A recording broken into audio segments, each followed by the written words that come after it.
Auschwitz-Birkenau, un antiguo campo de concentración y exterminio nazi. El cementerio más grande del mundo. Aquí murieron más de 1 millón de judíos, 100.000 polacos y miles de sinti romaníes y prisioneros de guerra soviéticos. Este no es un museo cualquiera. En ningún otro lugar se conservan objetos como un cepillo de dientes roto o una maleta vieja. Aquí se halla uno de los talleres de conservación más modernos del mundo, en las antiguas dependencias del campo. Los restos de esta fábrica de muerte, valiosas y preciadas pruebas del crimen. A menudo este último legado es lo único que queda de la vida de sus dueños. Auschwitz en 33 objetos.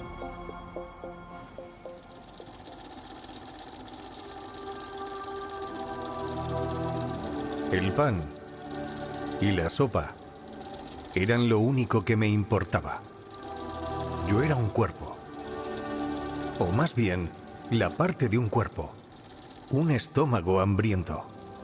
Solo el estómago se daba cuenta del paso del tiempo. A quienes viven en la Europa rica, les resulta difícil reconocerla. Pero el hambre genuina, es cuando en otro hombre ya no ves a un ser humano, sino algo que puede comerse.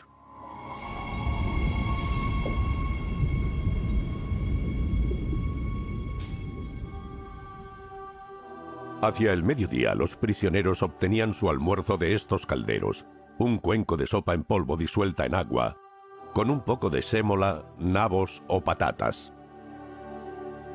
A veces con ortigas o col rizada, pero cada sorbo y cada bocado no tenían precio. Por eso estos calderos estaban implicados en la lucha constante por la supervivencia. Todos soñaban con una porción del fondo. Los prisioneros soñaban con las porciones del fondo del caldero porque ahí la sopa se espesaba. En la parte superior la sopa estaba fría y aguada y prácticamente no tenía nutrientes. Esto es un fragmento de las memorias del prisionero polaco Stanisław Takuski. Todos conocíamos el principio físico de que los trozos más grandes son más pesados y caen al fondo. Todo el mundo intentaba colocarse bien, abriéndose paso a codazos hasta el puesto 15 o 20 ante los calderos de 25 litros. Dentro de este rango, uno podía esperar que le cayera una patata o dos, o incluso 3. Los prisioneros que estaban gravemente afectados por el hambre, malnutridos mucho tiempo, perdieron su instinto de autoconservación y solo les importaba aplacar su hambre. Es decir, dejaron de prestar atención a otros peligros. Lo más importante era comer algo. Esos prisioneros, a pesar de la amenaza de los hombres de las SS o los capos, buscaban sobras en los baldes, junto a la cocina del campo, sin prestar atención a que sus vidas corrían peligro en ese momento por la violencia de los capos. Para ellos lo más importante era dejar de sentir el hambre intensa que sufrían en el campo, aunque fuese por un momento.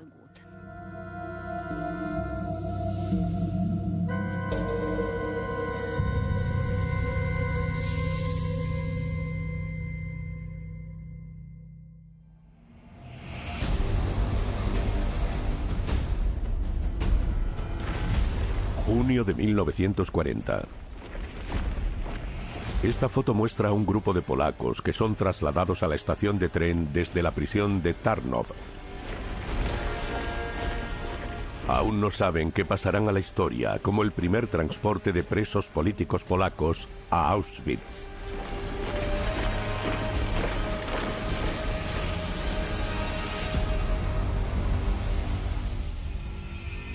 Una figura destaca entre la multitud de personas asustadas y maltratadas. Mira al frente desafiante. Camina orgulloso con la cabeza en alto, como un verdadero campeón. En el campo de Auschwitz recibirá el número 349. Una bonita caja de rapé que hizo en el campo salvará la vida de un soldado de la Wehrmacht. ¿Cómo es eso posible? ¿Quién es este hombre tan singular?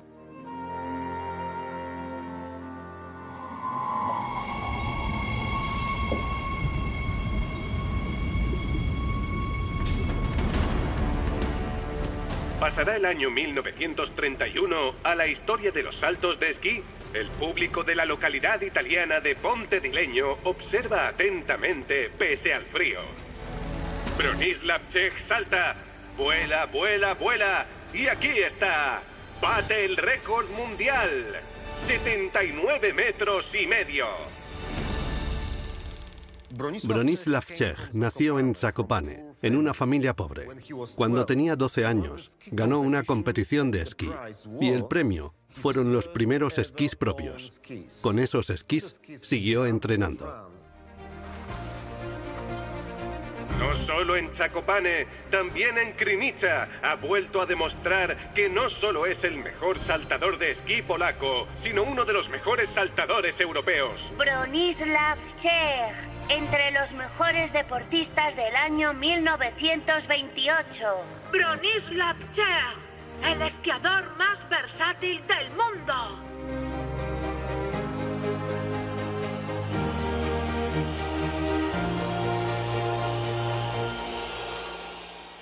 Fue campeón de Polonia en 24 ocasiones, participando en varias competiciones. También fue campeón mundial. Además, era un gran escalador y volaba en planeadores. Por si eso fuera poco, tenía un gran talento artístico. Tallaba madera, pintaba y tocaba el violín. Y era increíblemente guapo.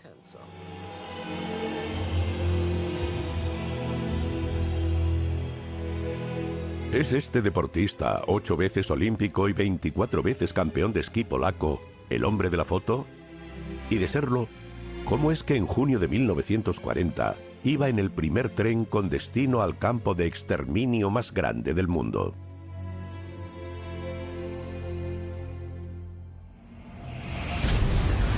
Halo, tu Warszawa i wszystkie rozgłośnie Polskiego Radia.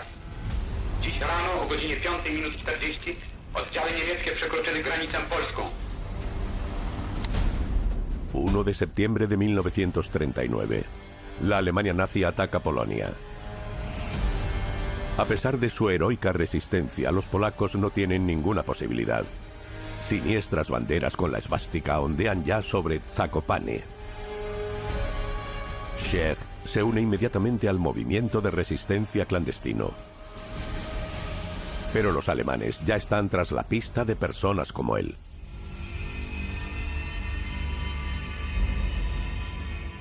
Intelectuales, políticos, deportistas, periodistas polacos, millares de integrantes de la élite polaca llegaron aquí en el inicio de la existencia del campo.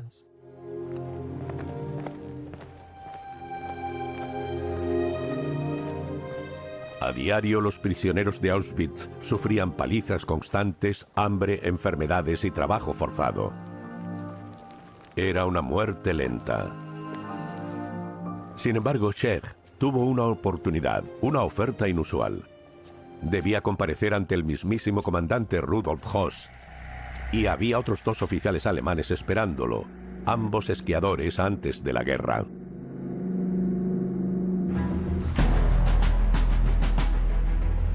Señor Čech, pertenecemos a la Joint Ski Roads y The Broch. Queremos ayudarle. Lamentamos que esté aquí.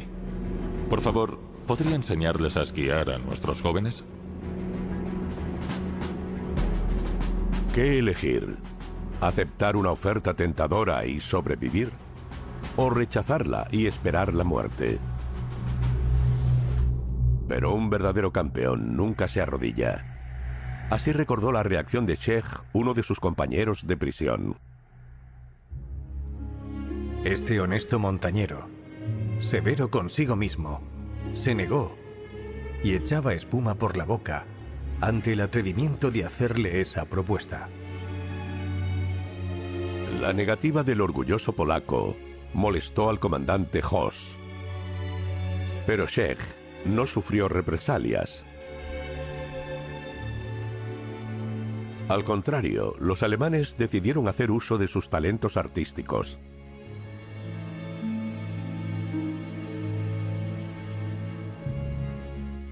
Bronislav Czech fue uno de los prisioneros que trabajaba en una unidad especial de artistas llamada Lagermuseum, donde los prisioneros, en su mayoría artistas, pintaban cuadros que les encargaban los hombres de las SS. Él pintó las montañas Tatra. A los alemanes esos paisajes les recordaban al Tirol, a Baviera, y gracias a eso pudo trasladarse mentalmente a los lugares que amaba.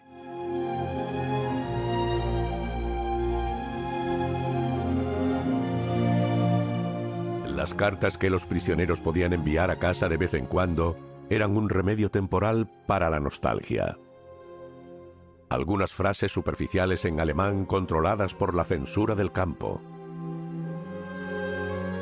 Esas cartas iban decoradas con motivos pintados por Czech.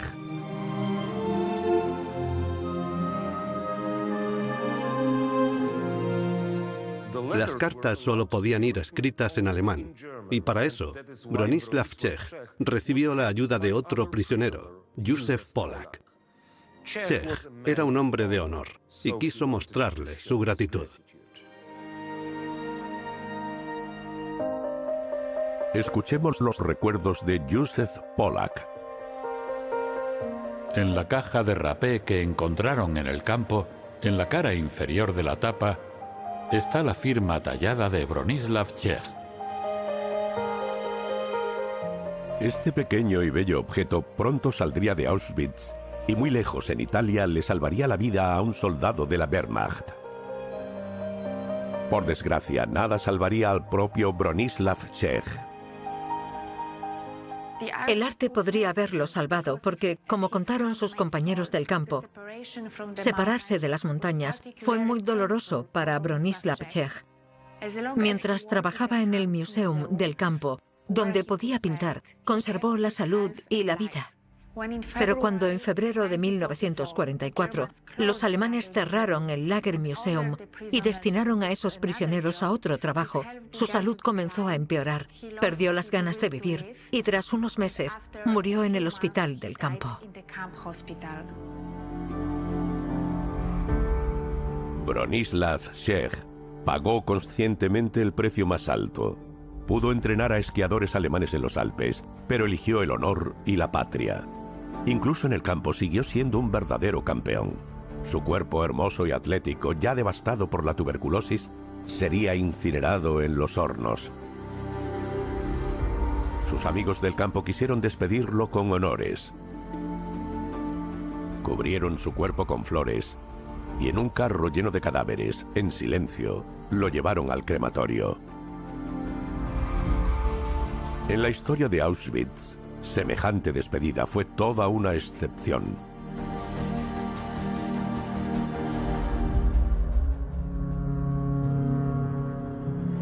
Al hablar de los hornos crematorios de Auschwitz, debemos entender que no seguían los mismos procedimientos que los actuales de los cementerios, donde se quema el cuerpo mostrando respeto por los restos mortales.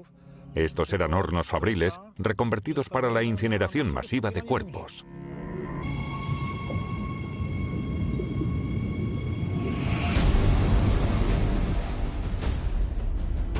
Con el tiempo, Auschwitz creció para incluir otra gran zona, Birkenau.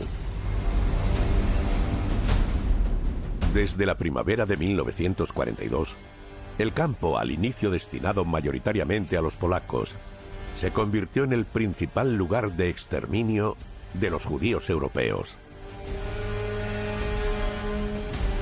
Auschwitz era una fábrica de muerte. Las SS querían asesinar de la forma más eficiente posible. En ese terrible proceso, la quema del cadáver se convierte en el mayor problema. Aquí están los restos del crematorio 5 en Birkenau. Lo volaron los alemanes un día antes de la liberación del campo. Cada año cientos de miles de personas de todo el mundo visitan este lugar. No saben que están viendo el esqueleto de metal original del único horno crematorio que ha sobrevivido hasta hoy. Un horno en el que se quemaban los cadáveres de los asesinados. Un horno que alcanzaba una temperatura de 1000 grados centígrados. Asesinar con gas era rápido y barato, pero el cuerpo humano tarda en quemarse mucho porque es sobre todo agua. Por eso, los alemanes buscaban constantemente formas de acelerar la incineración del cadáver. Esto se evidencia en los emotivos testimonios de los prisioneros del Sonderkommando, informes de las mismas profundidades del infierno.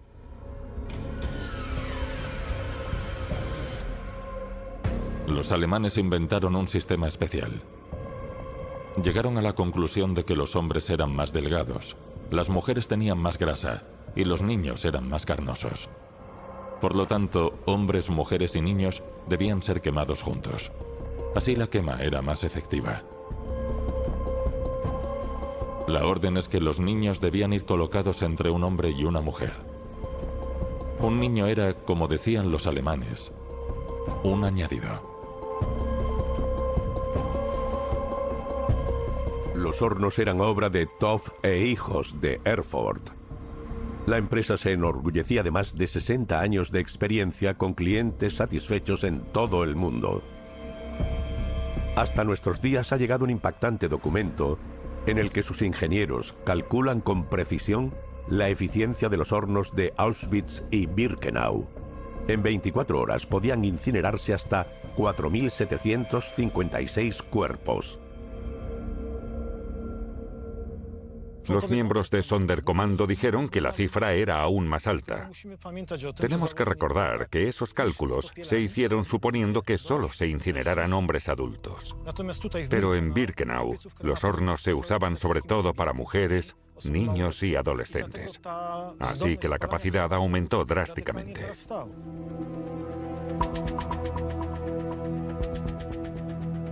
En 1943, además del crematorio 1 en el campo principal de Auschwitz, que había estado funcionando desde el principio, los alemanes instalaron 4 grandes cámaras de gas y crematorios en Birkenau. Sin embargo, cuando comenzó la deportación de 430.000 judíos de Hungría, un año después, incluso los hornos modernos resultaron insuficientes.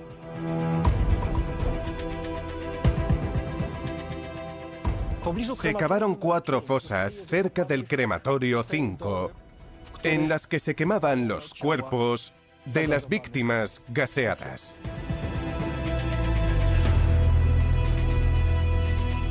Hasta hoy ha llegado la camilla del crematorio 5, con la que se introducía el cadáver en el horno.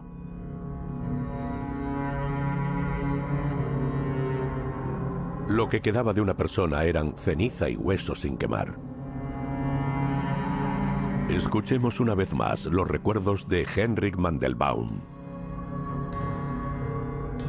Las cenizas se sacaban del horno con un rastrillo y se dejaban a un lado, con una madera provista de listones o con una pieza de chapa en la parte inferior. Rompíamos los huesos que quedaban. Esos restos se pasaban por 3 cedazos y cada uno tenía la malla de un tamaño diferente. Los cedazos tenían un marco de madera y una malla metálica. Lo preparábamos todo para que un camión se llevara las cenizas y las arrojaban al río Vístula.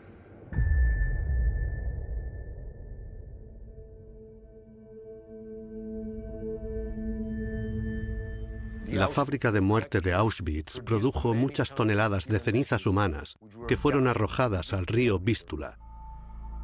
No solo asesinaban a la gente, se borraba todo rastro de su existencia. Los despojaban de derecho al entierro, a la despedida, al recuerdo, a todo. La historia de Auschwitz nos enseña que incluso un objeto pequeño tiene una importancia colosal. Volvamos a la extraordinaria historia de la caja de rapé que Joseph Pollack recibió en el campo de manos de Bronislav Czech. Józef Polak procedía de Silesia, de la zona fronteriza entre Polonia y Alemania. Las historias de las familias de Silesia a menudo eran trágicas. Józef Polak fue deportado a Auschwitz y su hermano Jan se vio obligado a incorporarse a la Wehrmacht. Antes de ser enviado al frente, solicitó encontrarse con su hermano. Es más, en el campo de concentración. Fue una dramática conversación emotiva.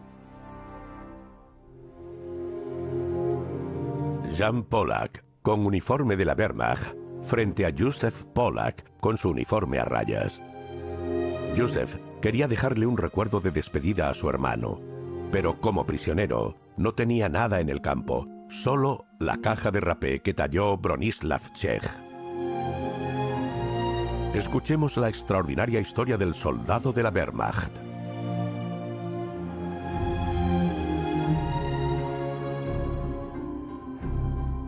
La batalla de Monte Cassino, una de las más sangrientas de la Segunda Guerra Mundial. Los alemanes defendieron ferozmente las montañas italianas. Los estadounidenses, británicos, neozelandeses y los gurkhas de Nepal perdían hombres en ataques desesperados. Por fin, en mayo de 1944, los soldados polacos que luchaban codo con sus aliados occidentales tomaron el monasterio de Monte Cassino.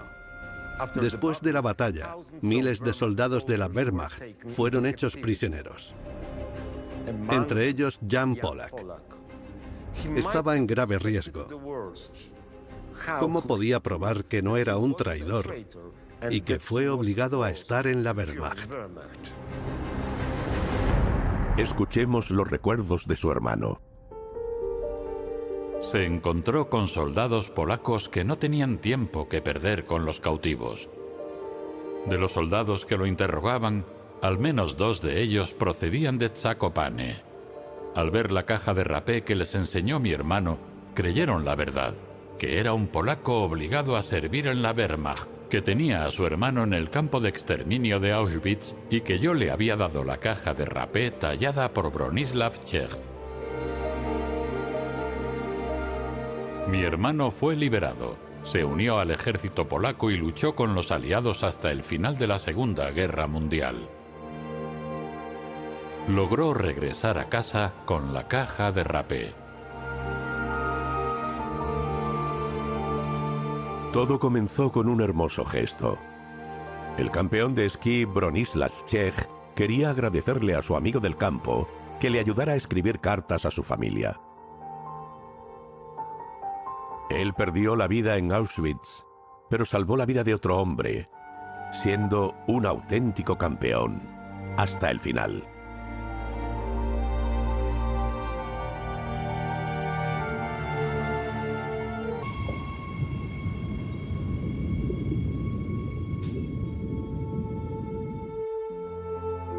En los terrenos de Birkenau han sobrevivido miles de objetos. Cada año, sobre todo durante los trabajos arqueológicos y de conservación, los empleados del museo descubren las huellas anónimas de la vida de sus dueños asesinados. Cada año, cientos o incluso miles de pequeños hallazgos se incorporan a la colección. Es difícil clasificarlos. Los consideramos testigos silenciosos, pruebas de un crimen. Cuentan la historia de familias enteras que llegaron a Auschwitz en trenes esperando una vida mejor. Les decían que cambiarían de residencia, así que llevaban todas sus pertenencias, botas, ropa y todo lo que habían podido meter a toda prisa en la maleta, pero sobre todo cosas que les serían de utilidad. Tazas, ollas, cucharas, para tener algo con lo que comer. Medicamentos, que era una cuestión de supervivencia. Pero lo que más me causa impresión son las llaves oxidadas que encontramos todavía hoy. Es una prueba impactante de la fe que tenían esas familias judías en que los tiempos difíciles pasarían y que algún día regresarían felices a sus hogares.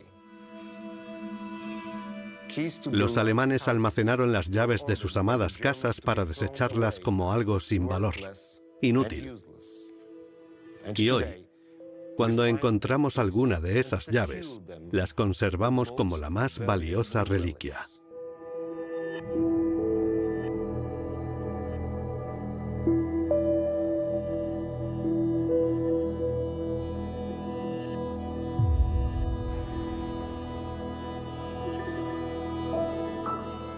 Podemos obtener mucha información. Por ejemplo, de dónde provienen estos objetos, si todavía conservan el nombre de la empresa que los fabricó. Algunas veces los esfuerzos de los conservadores se ven recompensados y generan recuerdos que duran toda la vida. Una vez encontramos un examen de matemáticas en el zapato de un niño. Tenía las correcciones del profesor. Es imposible describir con palabras lo que se siente cuando tienes en la mano el examen de un niño asesinado. Eso pone de manifiesto el sentido profundo del trabajo de los conservadores, historiadores y especialistas de las colecciones de estos museos. Porque no se trata solo de piezas históricas, se trata de personas que fueron brutalmente asesinadas. Cada objeto es la huella de una vida que ha sido aniquilada brutalmente y sin sentido.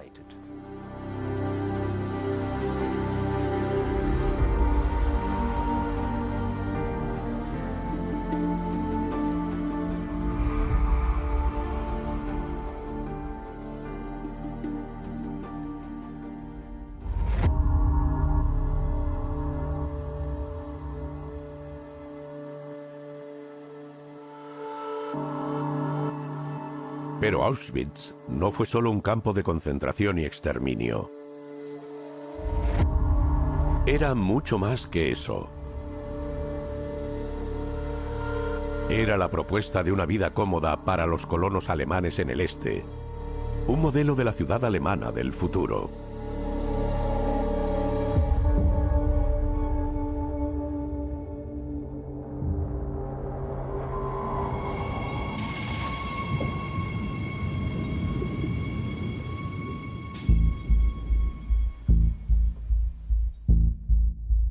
Stammlager, el campo principal de Auschwitz I, se abrió en la primavera de 1940, principalmente para presos políticos polacos. Las autoridades de las SS querían utilizar el antiguo cuartel militar situado cerca de la ciudad de Oswiecim, en Sasole. Sin embargo, en septiembre de 1941 surge la idea de construir un segundo campo.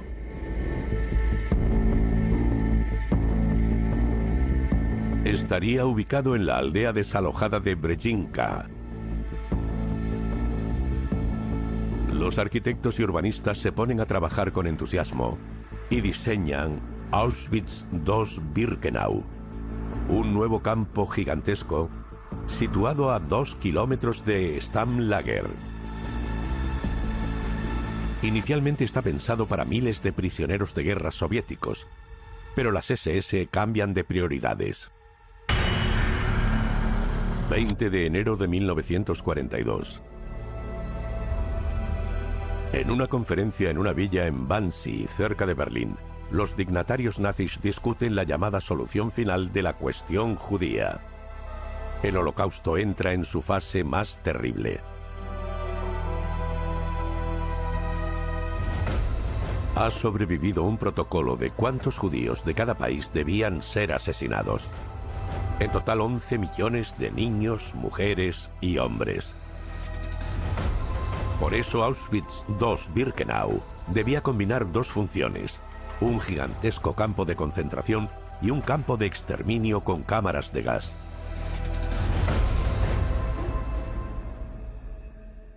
Lo que tenemos aquí es un plano que se creó un poco más tarde, en 1943. Así se supone que debía verse el campo en todo su esplendor. Las cámaras de gas y los crematorios están marcados y son los 4 que se construyeron en Birkenau. El campo iba a ocupar un espacio enorme. Esta gran cantidad de barracones estaba pensada para albergar a mujeres, presos políticos prisioneros judíos y, por supuesto, presos gitanos. En sus ambiciosos planes, las SS no se olvidan del campo principal. La maqueta hecha por los prisioneros es una prueba extraordinaria.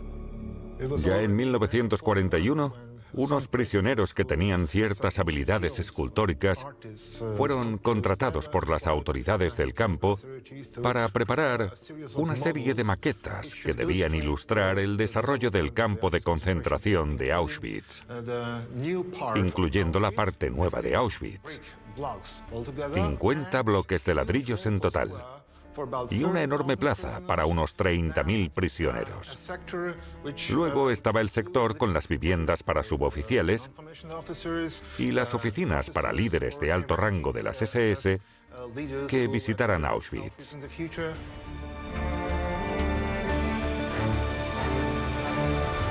Por supuesto, los miembros de las SS también disfrutarían de comodidades para vivir. Fuera del complejo principal, había 2 asentamientos para soldados de las SS que iban a vivir aquí con sus esposas e hijos. Esta era la visión de lo que sería Auschwitz. Algo así como un campo modelo nazi. El sueño del comandante Rudolf Höss y sus ingenieros de la oficina de construcción, es decir, Karl Bischoff y compañía. Un grupo de arquitectos e ingenieros implicados en la ampliación del campo y la reconstrucción de la ciudad de Oswiecim posa para esta foto en 1943. El objetivo era crear un lugar ideal para la crianza de las próximas generaciones de niños alemanes. Un paraíso ario en la tierra, a la sombra de las chimeneas del crematorio. Un nuevo alcalde de Oswiecim contrató a un arquitecto alemán. Su cometido era preparar un plan para la futura remodelación de la ciudad de Oswiecim, al menos de una parte, porque esas zonas reflejaban el espíritu polaco o judío, y esos edificios, esa parte de la ciudad, debían ser demolidos y reemplazados por nuevos edificios germánicos con apartamentos para colonos alemanes. Cada uno debía tener entre 70 y 90 metros cuadrados por familia. ¿Y qué pasó con los propietarios y residentes de esas casas? Los polacos fueron expulsados brutalmente y empleados como mano de obra barata. Los judíos de Oswiecim, que constituían la mitad de la población de la ciudad antes de la guerra, fueron desplazados. Pero regresaron a su ciudad natal, aunque esta vez no a sus hogares, sino para ser exterminados en las cámaras de gas de Birkenau.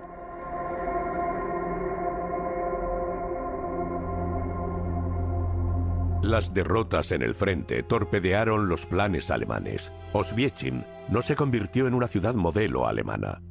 Los hombres de las SS no tuvieron tiempo para completar la última fase del campo de Birkenau, a la que los prisioneros apodaron México. En esta zona, la construcción se prolongó hasta la segunda mitad de 1944, pero no se concluyó. Los nazis querían acabar esa parte del campo a pesar de la situación en el frente, a pesar de que el Ejército Rojo se acercaba por el este. Este plan ilustra la magnitud de esa locura.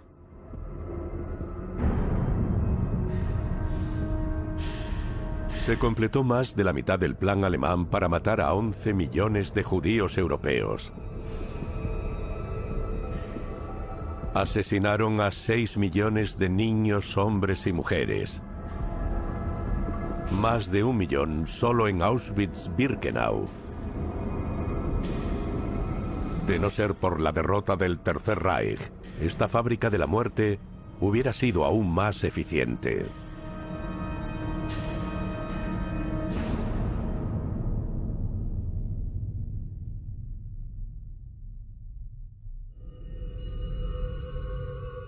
...7:30... Klivko Pavel. 7:35... Jemsov Ivan. 7:40... Karapita Pantelei. 7:45, Koval Vasily. 7:50, Chernikov Ivan. 8, Nagorny Víctor. Totenbuch significa literalmente el libro de los muertos. Un libro que registraba las muertes de los prisioneros de guerra soviéticos que guardaban los camilleros en el hospital del campo.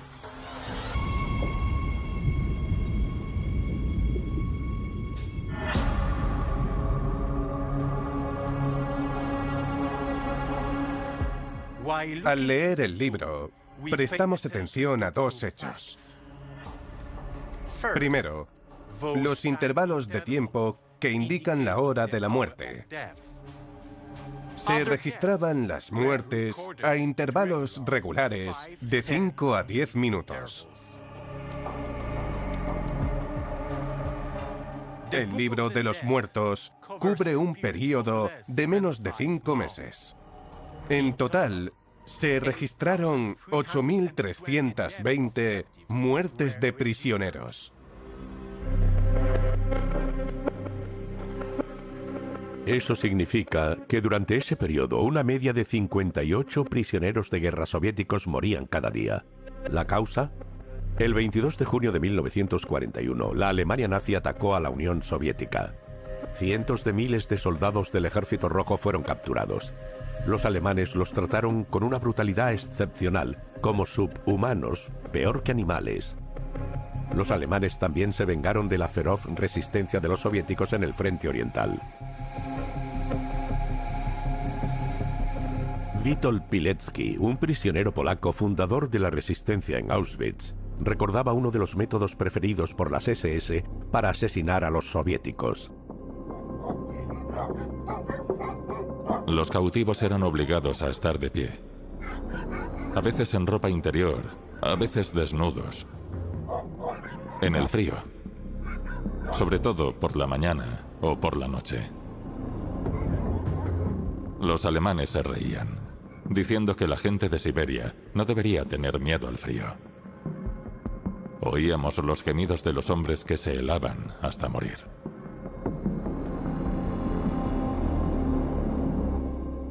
Particularmente trágico y significativo es el hecho de que se trataba de hombres muy jóvenes, de 20 a 35 años.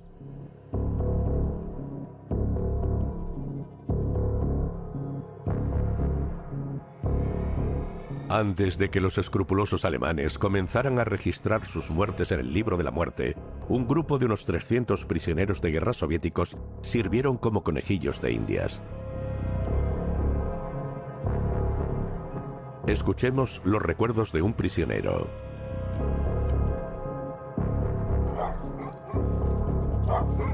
Cerca de las 11 de la noche, oíamos gritos de personas y ladridos de perros procedentes del campo.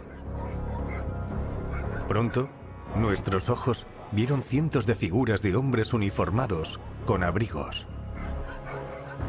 Por los gritos de «No los torturéis, matadlos», pronunciados en ruso, nos dimos cuenta de que los hombres trasladados eran rusos. Esos cautivos soviéticos, así como los enfermos del hospital del campo, fueron encerrados en el sótano del bloque 11.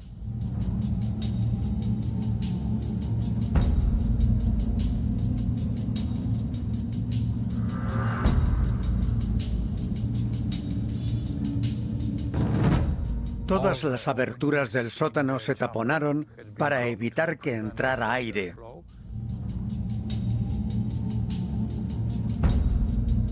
Y luego se vertió Ciclón B.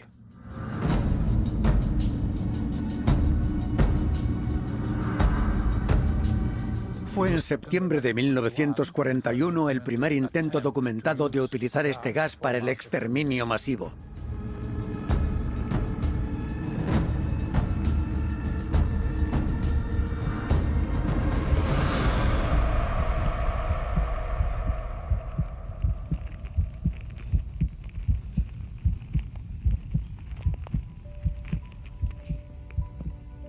En total, unos 15.000 prisioneros de guerra soviéticos fueron deportados a Auschwitz. La última vez que se pasó lista allí, en enero de 1945, solo quedaban 96 rusos en las filas. Otra historia extraordinaria también se refleja en este dibujo de un exprisionero. La famosa orquesta del campo toca en la puerta Arbeit macht frei. ¿Por qué a su director, Franz Nierichwo, le daba vergüenza visitar Auschwitz después de la guerra?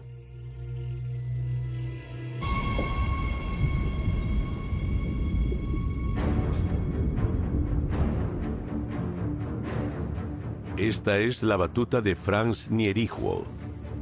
Esta batuta, conservada hasta el día de hoy en la colección del museo, era observada por los prisioneros de la orquesta del campo de concentración de Auschwitz con miedo.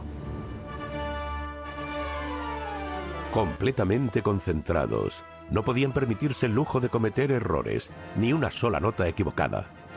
Tocaban, entre otras, esta entrada de los gladiadores a las unidades que salían o volvían del trabajo. Así lo recuerda Witold Pilecki. Bajo los sones de estas marchas animadas, volvían los prisioneros, muertos en pie, totalmente extenuados. Las filas hacían todo lo posible por caminar al paso, arrastrando los cadáveres de sus compañeros, sin fuerzas para levantarlos del suelo. Columnas de miseria humana sin límites, custodiadas por un corro de guardias que los golpeaban y los hacían marchar al compás de esas alegres melodías.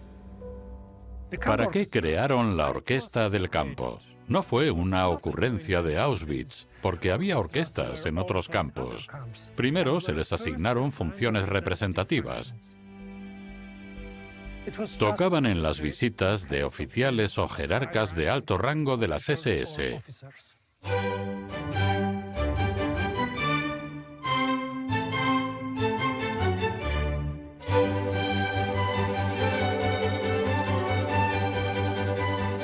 Los prisioneros también mencionan conciertos organizados todos los domingos, generalmente por la tarde, para los hombres de las SS y sus familias. Los hombres de las SS se reunían cerca de la villa del comandante del campo.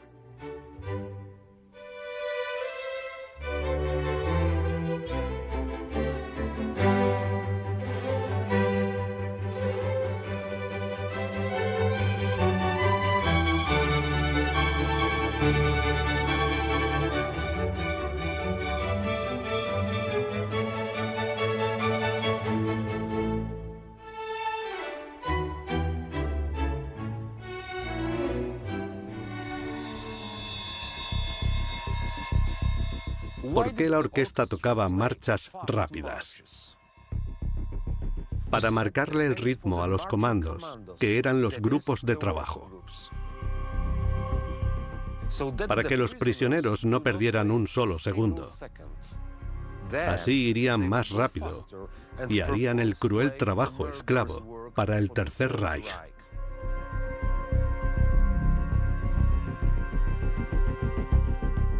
Cuando los últimos prisioneros que marchaban cruzaban las puertas y oían la palabra Aus, se acabó.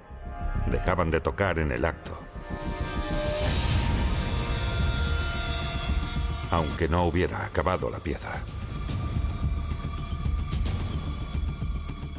Ese corte seco de la música era para los músicos prisioneros que tocaban en la orquesta una dolorosa humillación.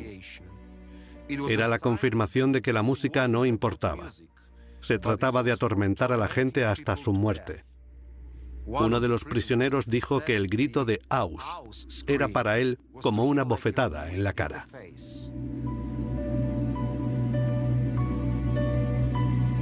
Escuchemos los recuerdos de uno de los músicos.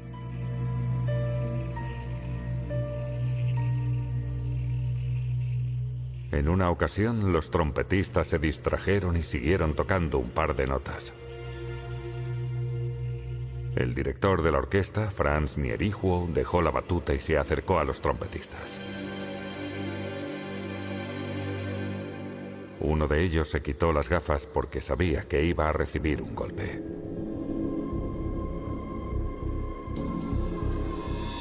Franz Nierichwo era un prisionero, un capo de las cocinas, un músico mediocre que se convirtió en director de la orquesta del campo. Su batuta ha sido objeto de un detallado estudio y se ha descubierto que el mango está hecho con los huesos de un oso de las cavernas prehistórico. Además, se encontraron rastros de ADN humano en la batuta. ¿Significa eso que Nierichwo la usaba para golpear a los prisioneros?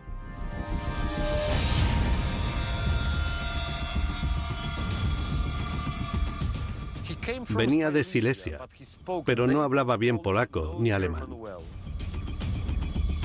Se describe en las historias de los prisioneros como un personaje ambiguo.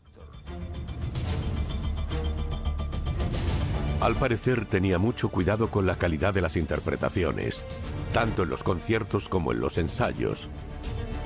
Se impuso a los prisioneros mediante palizas. Escuchemos los recuerdos de uno de los músicos.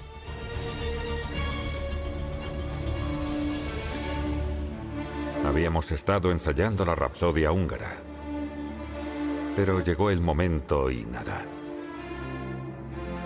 Tenía las manos heladas y los dedos rígidos. Franz se me acercó lentamente. Me eché al suelo. ¿No quieres tocar, hijo de puta?, me preguntó. Es sorprendente que el mismo prisionero, unos segundos después de contar esto, añadió que Nierichwo hizo mucho bien a los prisioneros del campo. También se cuenta que alejaba a los prisioneros de la cocina del campo a patadas y mordiscos. Sin embargo, no se ha confirmado y no hay relatos donde los prisioneros cuenten que usaba su batuta para golpearlos. Es cierto, muchos presos, gracias a la orquesta, lograron sobrevivir. Estas dos versiones se entrelazan y contradicen. Una dice que Nierichwo era un sádico y otra que salvó de la muerte a muchos prisioneros. Quizá nunca sepamos de dónde provienen los restos de ADN humano hallados en la batuta de Franz Nierichwo. Después de todo, han pasado casi 80 años desde la guerra. Eso no cambia el hecho de que esta batuta fue testigo del sufrimiento de muchos músicos talentosos.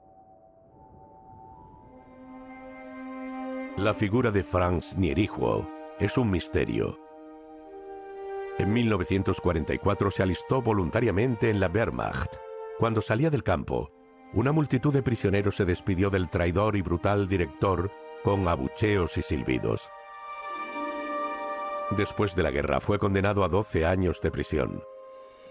Sin embargo, no podemos olvidar que hubo quienes le estaban agradecidos por salvarles la vida. Hay que abordarlo con humildad, porque hubo más personajes tan controvertidos como Franz Nierichwo. Detrás del rótulo Arbeit macht frei comenzaba otro mundo, un mundo de violencia y deshumanización total, donde se luchaba por matar o salvar vidas. No podemos juzgar ese mundo con nuestros conceptos.